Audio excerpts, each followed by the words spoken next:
저는 오늘 하나님의 은혜로 절망의 바닥에서 희망의 노래를 부르는 룻기를 좀 살펴보고자 합니다. 하나님을 떠났다가 다시 은혜를 받은 시어머니 나오미와 이방 여인인 룻이 하나님의 은혜로 말미암아 다윗 왕가의 할머니가 된 이 룻기는요, 유대인들이 굉장히 좋아하는 성경입니다. 그래서 유대인의 3대 절기인 77절이 되면 모든 유대인들은 이 룻기를 다 읽는다고 그래요. 룻기는 사장밖에 되지 않기 때문에 유대인들은 이 룻기를 거의 대부분이 암송하고 있다고 합니다. 암송하고 있다고 합니다. 귀 있는 자는 들을지어다. 유대인들은 룻기를 통해서 과거의 죄나 실패로 인해서 하나님을 떠났다가도 다시금 하나님께 돌아오면, 하나님만 찾으면 반드시 은혜를 베풀어 주신다는 것을 믿었던 거예요. 그래서 유대인들은 언제나 어디서나 절망하지 않는 민족이 될 수 있었다고 합니다. 룻기는 성경의 66권 중에 가장 하나님의 은혜가 잘 드러나는 성경입니다.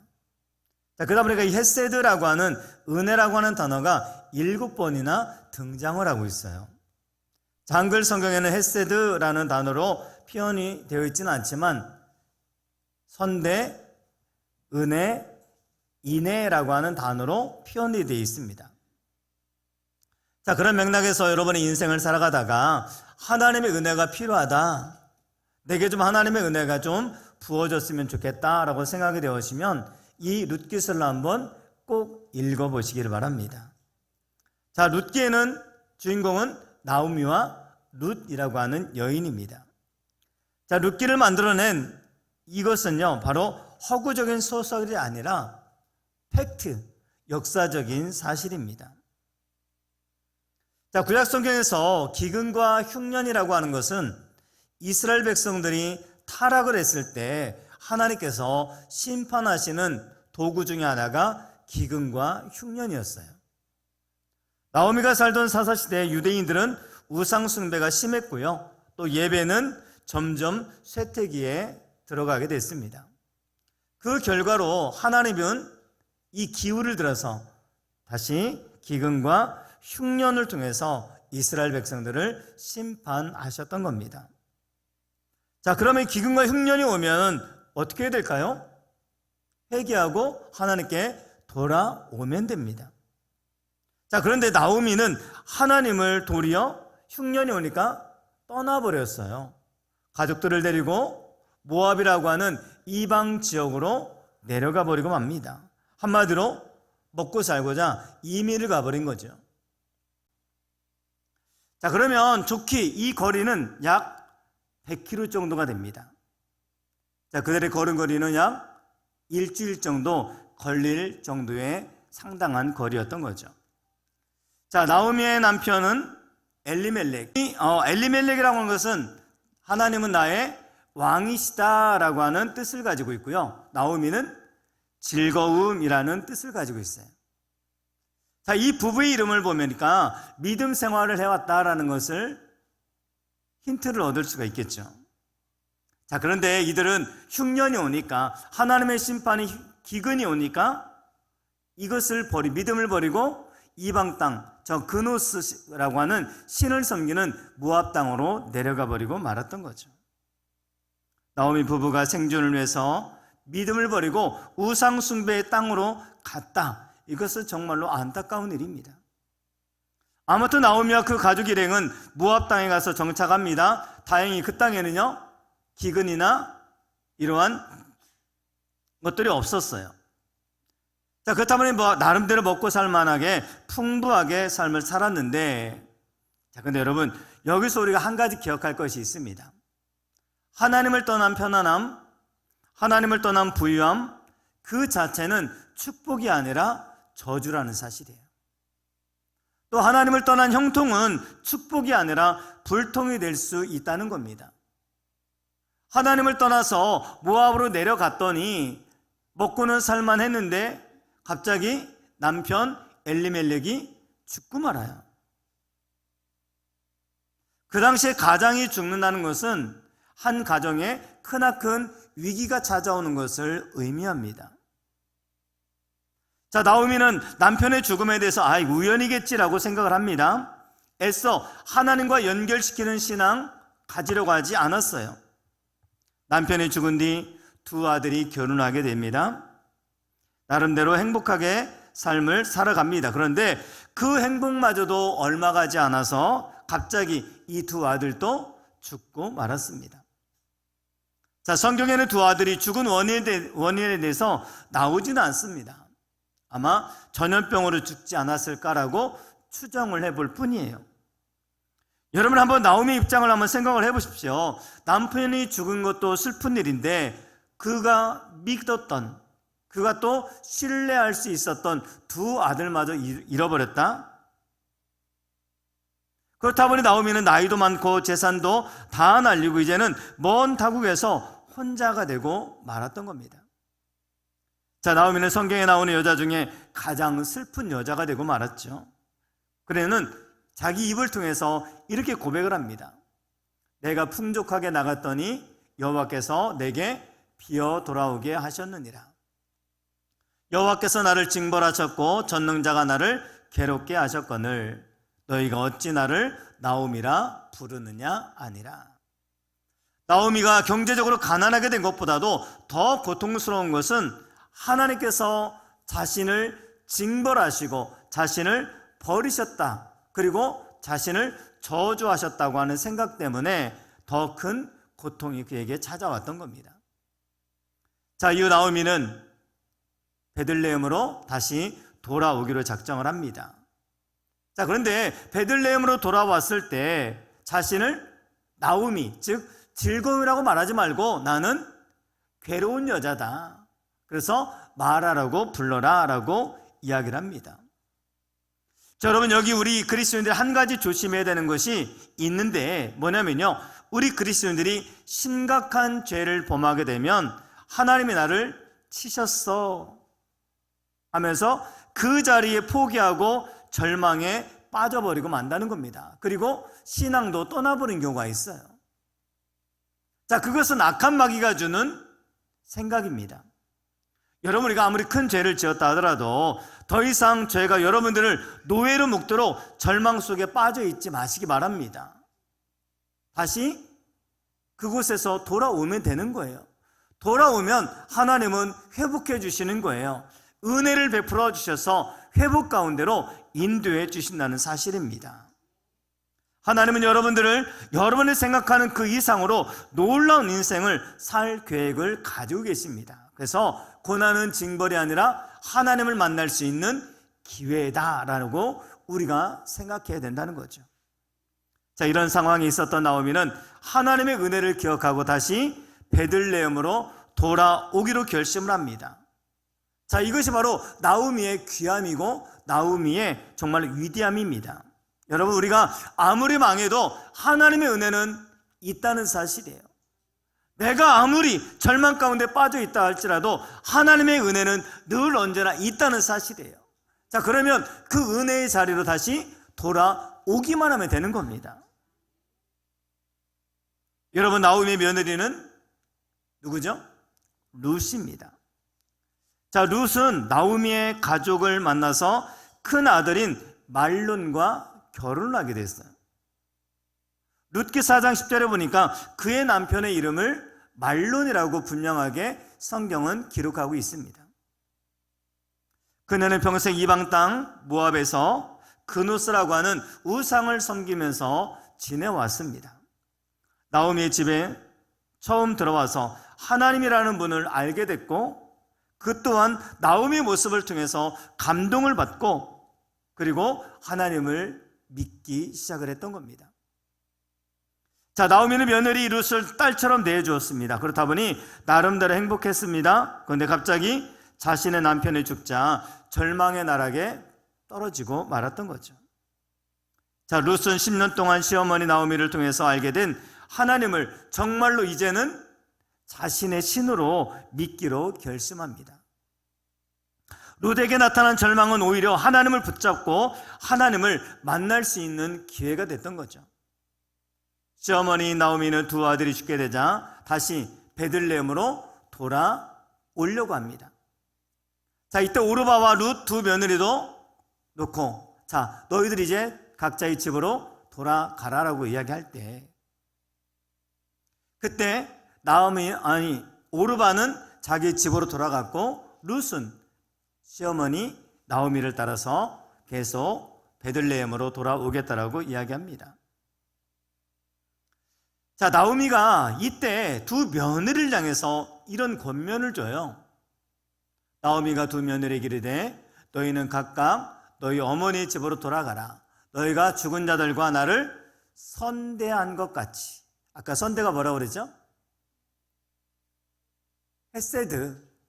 여호와께서 너희를 선대하시기를 원한다. 즉 은혜 베푸기를 원한다. 내게 은혜를 베풀으셨던 하나님이 너희들에게도 동일하게 은혜를 베풀기를 원한다라고 축복을 했던 겁니다. 나오미는 아무리 큰 절망에 빠져 있는 상황 가운데도 하나님의 은혜가 있음을 믿었던 거죠. 나오미의 말을 들은 오르바는 모압 땅으로 돌아갔고 룻은 나오미를 따라오게 됩니다. 자, 그러자 나오미는 룻에게 동서 오르바가 떠나니 돌아간 것처럼 너도 돌아가라라고 이야기할 때, 그때 룻이 이렇게 대답을 합니다. 룻이 이르되 내게 어머니를 떠나며 어머니를 따르지 말고 돌아가라. 강권하지 마옵소서. 어머니 백성이 나의 백성이 되고 어머니 하나님이 나의 하나님이 되시리니. 룻이 나오미를 따르겠다고 하는 이유는 딱 한 가지입니다. 그것은 어머니의 하나님이 나의 하나님이라는 믿음이 있었기 때문에 그래요. 갈 곳이 없어 어쩔 수가 없어서가 아니라 신앙 때문에, 믿음 때문에 시어머니 나오미를 따라간 것입니다. 순간의 선택이 10년을 좌우합니까? 아닙니다. 순간의 선택이 영원을 결정합니다. 그러므로 매 순간 우리는 선택을 잘해야 돼요. 특별히 하나님 편을, 믿음을 선택하는 저와 여러분 되기를 주님의 이름으로 축원을 드립니다. 오르바는 모압 땅을 선택해서 고향으로 돌아갔고, 반면에 룻은 베들레헴을 선택하여 믿음의 땅으로 들어왔던 겁니다. 오르바는 그 당시 사람들의 상식에 따라 평범한 선택을 했던 것이고, 룻은 믿음에 따라 고난과 가난이 있는 믿음의 길을 선택을 했던 거예요. 한마디로 말하면 좁은 길을 선택을 했던 거죠. 여러분, 세상 사람들이 볼 때 좋아 보이는 넓은 길로만 가지 말고 고통이 있더라도 좁고 외로운 믿음의 길을 선택하실 수 있는 저와 여러분 되시기 바랍니다. 여러분, 하나님은요, 당신의 자녀들에게 은혜를 베풀기를 원하고 당신의 자녀들에게 은혜를 늘 준비하고 계시다는 사실입니다. 자, 룻은 평범한 이방에서 자라왔던 하나님, 그런데 그런 여인이 하나님의 자녀가 되었습니다. 자, 이것은 바로 저주의 자리에서 은혜의 자리로 옮긴 거예요. 모압에서 베들레헴으로 온 거, 이방 섬기는 그 땅에서 하나님을 섬기는 땅으로 옮기는 거, 이것이 바로 그녀에게 있어서 큰 축복이었던 겁니다. 오늘 여러분이 지금 앉은 자리가 은혜의 자리, 축복의 자리인 줄 믿습니다. 집에 있거나 아니면 다른 곳에 가거나 그것은 은혜의 자리가 아니에요. 자, 그런데 그곳을 떠나서 은혜의 자리로 나왔다면 하나님이 예비하신 은혜를 우리에게도 베풀어 주실 줄 믿습니다. 그렇다면 하나님은 당신의 품으로 은혜의 자리에 들어온 룻에게 어떤 은혜를 베푸실까? 그 첫 번째가 바로 뭐냐면, 하나님은 이 룻에게 좋은 만남의 은혜를 베풀어 주셨습니다. 따라서 볼까요? 좋은 만남의 은혜. 하나님의 은혜를 입은 룻에게 하나님은 좋은 만남의 축복을 베풀어 주셨다는 거죠. 여러분, 우리는 스스로에게는 절망을 바꿀 수 있는 능력은 없지만 은혜가 있는 하나님의 품속으로, 하나님의 은혜의 자리로는 나올 수는 있습니다. 어떤 상황에서도 하나님의 품속에 들어가는 자 희망이 있습니다. 하나님의 은혜의 자리로 나오는 자, 소망이 있는 줄 믿습니다. 자, 베들레헴에서 하나님께 가장 올인한 자가 누굽니까? 누구예요? 아이러니하게도 이방 여인이었던 룻이었습니다. 그녀는 자기 미래를 온전히 하나님께 던졌던 여인이었어요. 여러분, 룻이 어떻게 다윗 왕가의 할머니가 됩니까? 룻이 어떻게 이방 여인인데 예수님의 족보에 들어가는 위대한 여인이 될 수 있었을까요? 바로 하나님께 올인했기 때문에 그렇습니다.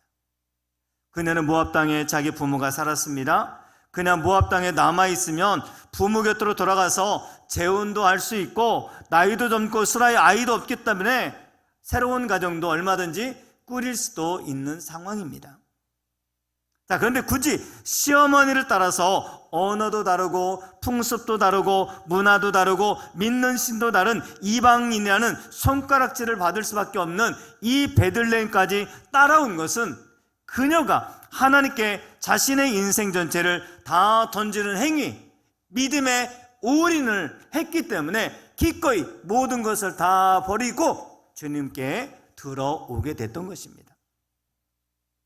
베들레헴 사람들의 눈에는 룻이 가장 박복하고 불쌍한 여인 같았지만 하나님의 눈에는 유대인 땅 전체에서 가장 믿음을 가진 여인으로 보아주셨던 겁니다. 여러분, 세상은 내가 가진 것으로 사람들의 판단 기준에 따라 움직여지는 것이 아니라 하나님의 생각대로, 하나님의 뜻대로 움직여지고 있다는 사실입니다. 하나님은 당신에게 전부를 걸며 올인하는 자를 알아주세요. 하나님은 당신께 올인하는 자에게 은혜와 좋은 것을 베풀기를 원하고 계십니다. 하나님, 우리가 하나님께 올인하면 하나님께서도 우리에게 올인해 주실 줄 믿습니다. 내 전부를 드리면 하나님의 전부가 내 것이 되어질 줄 믿으시기 바랍니다. 룻이 평범한 일상이었던 우상 숭배의 삶을 버리고 과감하게 하나님께 올인한 결과 이것은 그녀의 인생에서 최고의 선택인 줄 믿습니다. 룻은 이제 베들레헴에 들어와서 하룻밤을 자고 새로운 아침을 맞이하게 됩니다. 자, 룻은 베들레헴의 새 아침을 시작하면서 은혜를 구하면서 기대하고 있습니다. 같이 한번 읽어볼까요? 시작. 모압 여인 룻이 나오미에게 이르되 원하건대 내가 밭으로 가서 내가 누구에게 은혜를 입으면 그를 따라서 이삭을 줍겠나이다 하니 나오미가 그에게 이르되 내 따라 갈지어다. 아멘. 룻은 늙은 시어머니에게 어머니 저는 새댁이니 집에만 있겠습니다 하지 않고 주변 사람들에게 자신이 할 수 있는 것이 무엇이 있는지 물어보고 하나님의 은혜를 기대하며 이삭 줍기를 떠났던 거예요.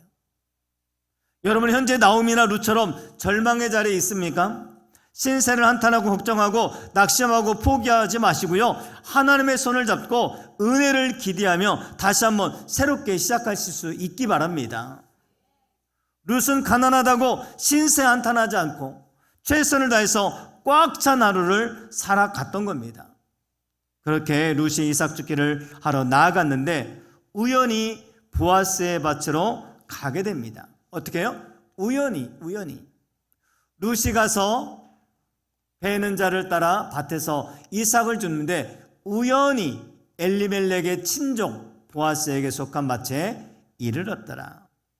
자, 여기 우연이라고 하는 말은요, 히브리어로 마크레하라는 단어인데 이 안에는요 기회와 행운이라는 뜻이 들어 있습니다. 오늘 여러분 혹시 우연히 예배자리에 나오셨습니까? 괜찮습니다. 그곳에 하나님의 기회와 행운의 축복이 있게 되기를 주님의 이름으로 축원을 드립니다. 왜냐하면 우리 그리스도인들에게 우연이라는 것은 없어요. 세상 사람들은 우리 만남은 우연이 아니야라는 노래도 있잖아요. 자, 그런데 우리 예수를 믿는 자에게는 우연이 아니라 기회이며 행운이 되는 줄 믿습니다. 우리 모든 만남은 하나님께서 예비해 주신 만남의 축복인 거예요. 잠언 16장 9절에 보니까 사람이 마음으로 자기 길을 계획할지라도 그의 걸음을 인도하시는 이는 여호와시니라. 그냥 룻이 처음 가는 밭인데 이리이리 걸어갔더니 그 밭이 하나님이 인도하셔서 보아스의 밭으로 인도하셨다는 거예요. 그 땅은 기회와 행운이 기들어져 있는 밭이었던 거죠. 하나님은 룻에게 보아스를 만나는 은혜를 베풀어 주셨습니다. 마침 보아스가 베들레헴에서부터 와서 베는 자들에게 이르되 여호와께서 너희와 함께 하시기를 원하노라 하니 그들이 대답하되 여호와께서 당신에게 복 주시기를 원하나이다. 룻이 우연히 보아스의 밭에 들어가서 이삭을 줍고 있는데 그때 마침 보아스가 그 밭에 와서 룻을 만나 주었던 거예요. 룻이 보아스를 만나게 된 것은 룻의 입장에서 보면 우연이지만 하나님 편에서 보면은 하나님이 룻에게 은혜를 부여해 주시는 기회였던 거죠. 자, 보아스라고 하는 사람의 이름은 복된 사람이라는 의미가 담겨져 있습니다. 보아스는 동네에서 굉장히 유력한 자였고 보아스는 복된 사람이에요. 전 여러분들도 다 보아스와 같은 복된 인생 되기를 주님의 이름으로 축원을 드립니다. 다른 사람이 나를 만나서 복을 얻었으면 좋겠어요. 내가 가지고 있는 복 때문에 다른 사람도 복받는 인생이 됐으면 좋겠어요. 자, 나오미의 남편 엘리멜렉의 친족으로 유력한 자가 있으니 그의 이름은 보아스더라. 이 유력한 자라는 말은요, 힘, 능력, 재산, 존경이 있는 용사라는 의미입니다. 보아스가 하인들에게 하는 말을 보면 인품이 참으로 좋은 것을 발견할 수가 있습니다. 한번 4절을 볼까요? 마침 보아스가 베들레헴에서부터 와서 베는 자들에게 이르되 여호와께서 너희와 함께 하시기를 원하노라. 하나님의 복을 빌어주더라는 거죠. 자, 이런 면을 보면 보아스는 큰 밭을 가진 유지일 뿐만 아니라 인품이 좋아 사람들부터 존경받는 사람이었다는 것입니다. 보아스는 룻을 보고는 그녀에게 은혜를 베풀어 주셨던 거예요. 즉 자기 밭에서 계속해서 이삭을 줍도록 허락을 했고요, 심지어는 당시 일꾼들만 마실 수 있는 물까지 룻에게 마음껏 마시라고 했던 겁니다. 자, 우리야 물이야 너무 흔하잖아요. 어디를 가든지 물 한 잔 주십시오 하면은 첨대하지 않습니다.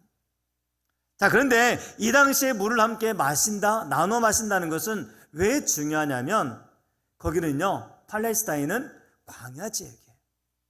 자, 그러다 보니까 물이 희귀합니다. 물이 부족한 지역이에요. 그래서 베들레헴 성 입구에 우물이 있는데 그곳에서 길어와야만 일터에서 물을 마실 수가 있는 겁니다. 그만큼 수고와 애씀과 노력이 담겨있는 물을 아무에게나 나눠준다? 있을 수가 없는 일이에요. 자, 그런데 그런 물까지 가져와서 룻에게 마시라고 제공해주고 있다는 거죠. 그러니 그것이 더더욱 큰 은혜인 거죠. 자, 10절 같이 읽어볼까요? 시작. 룻이 엎드려 얼굴을 땅에 대고 절하며 그에게 이르되 나는 이방 여인이거늘 당신이 어찌하여 내게 은혜를 베푸시며 나를 돌보시나이까 하니. 보아스는 룻이 시어머니 나오미에게 행했던 모든 효성을 다 알고 있다고 말하고, 그리고 네가 이방 여인이지만 여호와께서 내게 행한 일에 보답하시기를 원하고 이스라엘 하나님 여호와께서 그의 날개 아래 보호를 받으러 온 내게 온전한 상 주시기를 원하노라 하면서 그 여인을 대해주었던 겁니다. 자, 이때 룻은 보아스의 이런 환대에 큰 은혜를 받았던 거죠.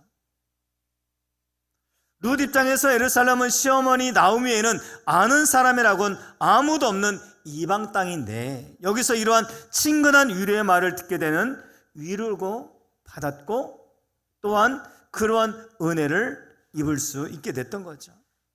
자, 이때 룻은 아주 중요한 말을 합니다. 우리 같이 읽도록 하겠습니다. 시작. 룻이 이르되 내 주여 내가 당신께 은혜 있기를 원하나이다. 뭐라고요? 당신께 은혜 있기를 원하나이다. 여러분, 누가 하나님의 은혜를 받을 수 있습니까? 하나님에게 은혜가 있음을 알고 그 하나님에게 은혜를 구하는 자가 하나님의 은혜를 받을 수 있다는 사실을 믿으시기 바랍니다. 저절로가 아니라 은혜는 구해야 돼요. 여러분들은 매일 아침마다 일어나서 하나님에게 은혜 있음을 알고 그 하나님에게 은혜를 구하시기 바랍니다. 하나님은 은혜 베푸시기에 인색하신 분이 아니라 도리어 은혜 베푸시기를 좋아하시는 분이세요. 그러나 주여, 주는 긍휼히 여기시며 은혜를 베푸시며. 그렇으면 하나님의 은혜를 사모하고 하나님의 은혜가 있는 장소에 오는 여러분들은 하나님께서 예비하신 은혜로 채워주실 줄 믿습니다. 자, 룻은요, 은혜 받을 수 있는 조건이라는 것을 다 갖추고 있었어요. 그녀는 하나님께 올인했습니다. 그녀는 누구보다도 겸손했습니다. 그녀는 시어머니 나오미에게도 은혜를 베풉니다. 자기가 먹고 남은 거, 좋은 거 시어머니에게 가져다 주고 봉양을 합니다. 그녀는 지금 은혜를 또 구하고 있습니다. 그녀는 시어머니 나오미의 말에 철저히 또 순종도 합니다. 그녀는 어려움 속에서도 최선을 다해 삶을 살아갑니다. 그러다 보니 하나님의 은혜 안 주실 수가 없는 거예요. 보아스는 은혜를 구하는 그녀에게 식사를 같이 하도록 하고 하인들에게 추수할 때 많은 이삭을 남겨두어 그녀로 하여금 이삭 줍기를 쉽게 할 수 있도록 제공도 합니다. 자, 이것은 룻의 입장에서는 굉장히 큰 은혜를 받은 거예요. 룻은 집으로 돌아와서 오늘 일어난 일들에 대해서 시어머니 나오미에게 상세하게 다 이야기를 합니다. 룻의 말을 다 들은 나오미는 보아스를 이렇게 축복합니다. 나오미가 자기 며느리에게 이르되 그가 여호와로부터 복받기를 원하노라. 그가 살아있는 자와 죽은 자에게 은혜 베풀기를 그치지 아니하도다 하고, 나오미가 또 그에게 이르되 그 사람은 우리와 가까우니 우리의 기업을 물을 자 중에 하나니라 하니라. 자, 여기 살아있는 자와 죽은 자에게 은혜 베풀기를 그치지 아니하도다 라고 하는데, 이 이야기를 쭉 들었던 나오미는 우리 남편이 살아있었을 때, 우리 아들들이 살아있었을 때도 그들에게 늘 은혜를 베풀었었는데 지금 살아있는 자신과 며느리 너에게도 은혜를 베풀고 있구나 하면서 보아스를 축복했던 거죠. 여러분, 남에게 은혜를 베푸는 사람은 자신도 은혜와 축복을 받게 되어 있는 겁니다. 이것이 하늘의 법칙이에요. 중보기도의 원리가 바로 그겁니다. 그 사람을 위해서 기도했는데 그 사람에서 기도한 만큼 하나님은 내가 그 사람을 품고 기도한 것에 대해서 동일하게 내게도 응답을 주시는 것이 중보기도의 원리예요. 여러분의 은혜를 베푸며 살아갈 때 여러분의 인생은 날마다 좋아지게 될 줄 믿습니다. 나오미는 보아스를 축복한 이후에 보아스가 자기 가문을 되살릴 수 있는 가까운 우리 기업 물을 자라고 룻에게 말합니다. 나오미가 또 그에게 이르되 그 사람은 우리와 가까우니 우리 기업을 물을 자 중에 하나니라.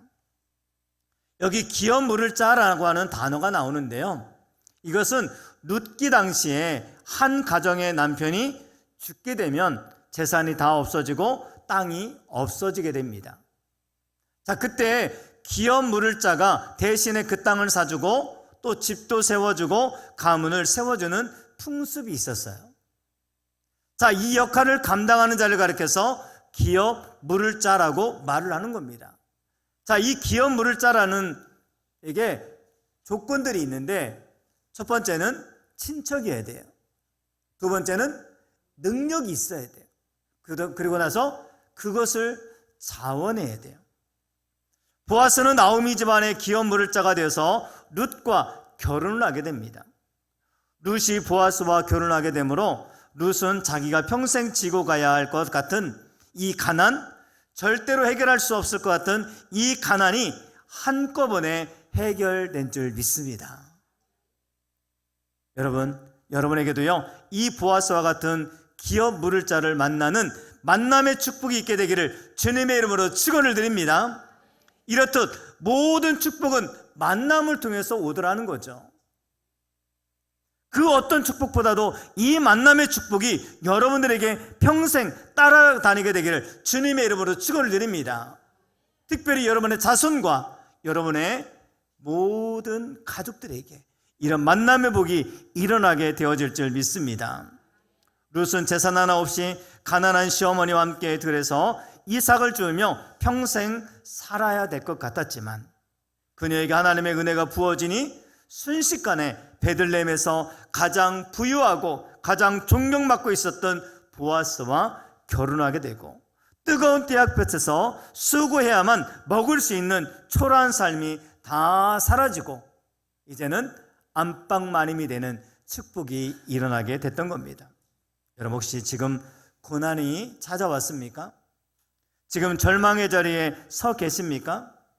자, 그럴 때 갑자기 생각지도 않았던 하나님의 은혜가 나타나서 모든 절망을 물리쳐 주실 줄 믿습니다. 왜냐하면 우리 하나님은 광야에 길을 내시고 사막에도 강을 내시는 전문가이시기 때문에 그렇습니다. 우리는 생각합니다. 나에게 왜 이런 보아스와 같은 사람이 나타나지 않는가 하며 낙심하는 분들도 있습니다. 다른 사람은 잘 만나는 것 같은데 왜 우리 집안에는?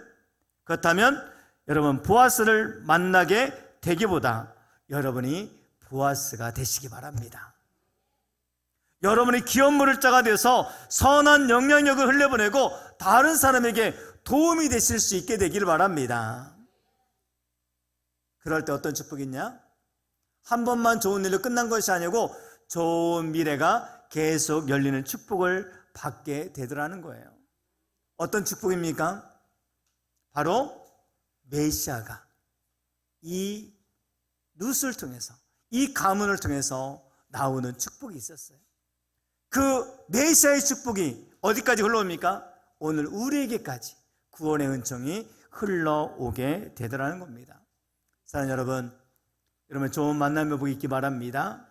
그리고 이것이 한 번만이 아니라 계속되고 여러분의 자녀를 통해서 또 후손들을 통해서 그런 은혜와 축복이 흘러가게 되기를 주님의 이름으로 축원을 드립니다. 그래서 우리에게 뭐가 필요해요?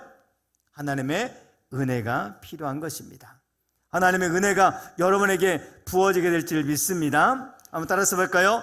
은혜 입은 나에게 좋은 일이 기다리고 있을 것이다.